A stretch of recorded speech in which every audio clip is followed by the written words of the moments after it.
즐거운 여름방학. 하지만 우리나라 초등학교 2학년 아이들에게는 그렇지 않아 보입니다. 왜냐고요? 여름방학 숙제가 이렇게 한 자리 숫자리에 곱셈이 빼곡하게 적혀있는 일명 구구단 암기라고 하면 방학이 즐겁겠어요? 방학이 거의 끝나갈 무렵 아이의 방학 숙제를 점검하던 어머니가 곱셈 구구 암기를 테스트합니다. 아이가 떠듬떠듬거리면 그때부터 그 집은 장마철 개울가에서 개구리가 울듯이 곱셈 구구 외우는 소리로 시끄러울 수밖에요. 그래도 이건 선행학습을 강요하는 것이 아니니까 양반입니다. 어떤 집에서는 2학년이 되기 훨씬 이전부터 곱셈 구구 암기를 강요하는 그런 황당한 일도 벌어집니다. 이런 동영상들이 인터넷에 널려 있더군요. 심지어 학교 문턱에도 가보지 못한 3살, 5살짜리 아이들이 곱셈 구구를 노래로 암기하게 하는 영상도 있어요. 무척 자랑스러운 것이라 생각해서 이렇게 올린 것 같은데 글쎄요, 과연 그럴까요? 학교에 들어가지도 않은 아이가 2학년에 배우는 곱셈 구구를 슬슬 암기하고 있는 이 장면, 대견하다고 칭찬해야 할까요? 아니면 수학적 재능을 발견했다고 흐뭇하게 받아들여야 하나요? 어떻게 생각하세요? 아무것도 모르는 이 아이를 혹사시키는 자랑할 만한 일은 결코 아니라고 저는 생각이 듭니다. 1 곱하기 1부터 9 곱하기 9까지 한 자리 숫길의 곱셈 81개를 곱셈 구구라고 합니다. 아이가 덧셈 뺄셈을 할 수 있는지조차 모르는 상태에서 과연 곱셈이 무엇인지나 알고 곱셈 구구를 외웠던 것일까요? 곱셈의 수학적 의미를 제대로 알고 있지 못한 아이라면 그냥 가사가 곱셈 구구인 구구단 노래를 따라 부르는 것뿐이죠. 이걸 입으로만 외우는 암송이라고 합니다. 영상 속 아이는 북한의 유치원 아이와 같다 이런 생각이 안 드세요? 원수님 사랑 어쩌고저쩌고 하면서 목숨을 다해 미 제국주의 운운하는 그런 노래를 처명덕스럽게 부르는 북한 TV 방송의 한 장면이 겹쳐집니다. 남쪽이나 북쪽이나 아이들이 그저 안타깝고 애처롭죠. 곱셈을 배우기도 전에 구구단 암기를 한다고 좋아하는 거 서커스에서 동물 묘기를 보고 박수치는 것과 다르지 않아요. 서커스에서 어떤 새가 우연히 숫자 3이 적힌 종이 조각을 물어오는 걸 보고 어머 저 새는 3이라는 숫자를 알고 있어 이렇게 호들갑 떠는 것과 하나도 다르지 않으니까요. 아마도 아이의 곱셈 구구 암송을 보고 이 아이가 2학년 수학도 공부했다 이렇게 생각하는 모양인데 이거는 완전 착각입니다. 왜 그러냐고요? 이유를 설명드리죠. 아무튼 한참 뛰어놀아도 모자랄 판인데 뜻도 모르면서 무조건 구구단 암송으로 헛짓거리하는 아이를 보면 참 안타깝죠.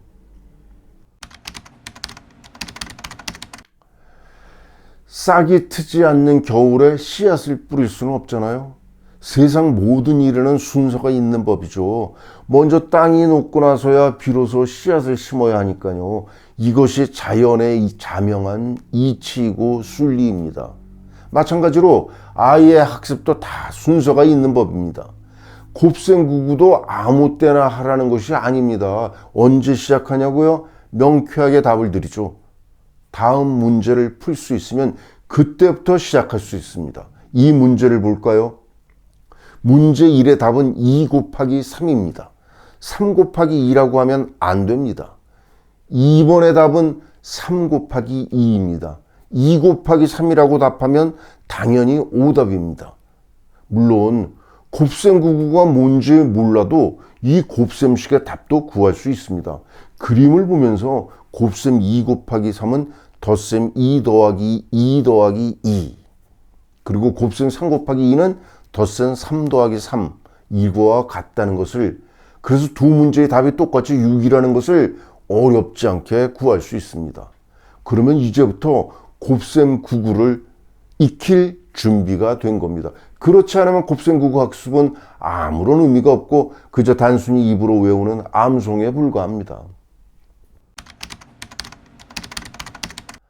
앞에서 보았던 두 문제를 아이가 정확하게 답할 수 있으려면, 그래서 곱셈 구구 학습을 시작할 수 있으려면 당연히 그 전에 준비가 필요합니다.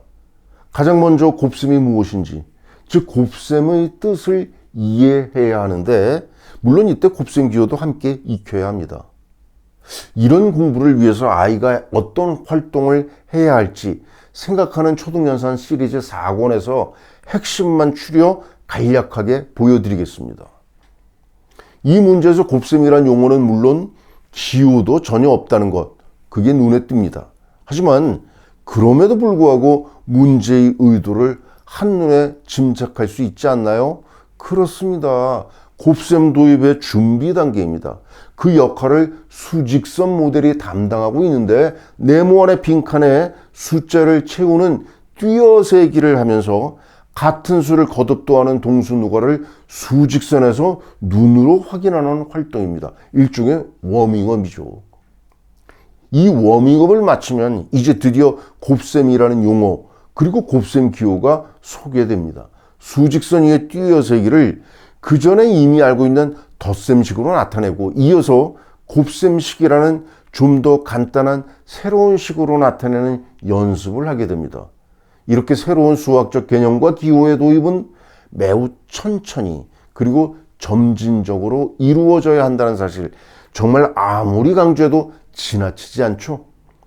방금 익힌 곱셈의 뜻과 기호에 대한 연습 당연히 필요합니다. 그렇다고 기계적인 반복 연습을 강요하는 것은 교육이 아니라 훈련입니다. 그래서 저는 이런 문제를 제시합니다. 수직선과는 전혀 다른 상황에서 묶어세기를 하도록 하는 문제.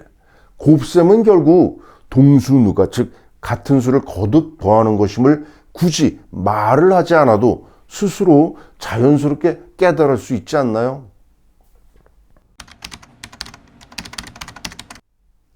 자, 이제 조금 다른 문제 상황이 펼쳐집니다. 지금까지 곱셈식 표현과는 거꾸로 먼저 곱셈식이 주어져 있죠. 이 곱셈식을 보고 그림에 있는 것들을 직접 묶으면서 덧셈식으로 나타내는 겁니다. 이때 몇 배 이런 곱셈에서 사용하는 용어도 함께 익힐 수 있습니다. 그런데 미리 곱셈구구를 암기한 아이는 이런 문제를 대하면은 문제의 의도와는 전혀 다른 반응을 보입니다. 곱셈의 답만 쓰려고 하니까요. 문제에서 요구하는 스스로 묶어보기, 덧셈식으로 나타내기, 그리고 6의 3배는 18, 이런 문장 쓰기 등을 아이가 귀찮아하는 겁니다. 답만 구하면 된다고 생각하니까요. 싸구려 계산기 역할만 하면 충분하다고 여기는 이 아이의 모습, 이런 게으름이 조금씩 쌓이다 보면요, 결국에는 생각하기 싫어하는, 그래서 수학을 싫어하는 학습자가 될 수밖에 없다고 저는 경고합니다. 곱셈 개념이 형성되기 이전에 곱셈 구구 암기부터 강요하면 안 된다고 말씀드렸던 그 이유, 이제 이해하십니까? 지금 소개한 유형의 문제를 해결하다 보면 아이는 자연스럽게 그리고 저절로 곱셈 개념을 형성할 수 있다는 것을 확인했을 겁니다.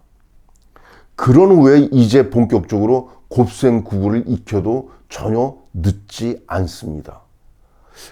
곱셈 구구를 익힌다고 해서 빼곡하게 적혀있는 곱셈 구구표를 주고 무작정 암기해라, 아니면 구구단 노래 불러라, 이런 암송을 하라는 거 물론 아닙니다. 수학자가 수학을 하듯이 곱셈 구구 학습도 이루어져야 합니다. 어떻게 하냐고요? 수학자가 어떻게 수학을 하냐고요? 이에 대한 소개 다음 영상에서 이어집니다. 굿데이.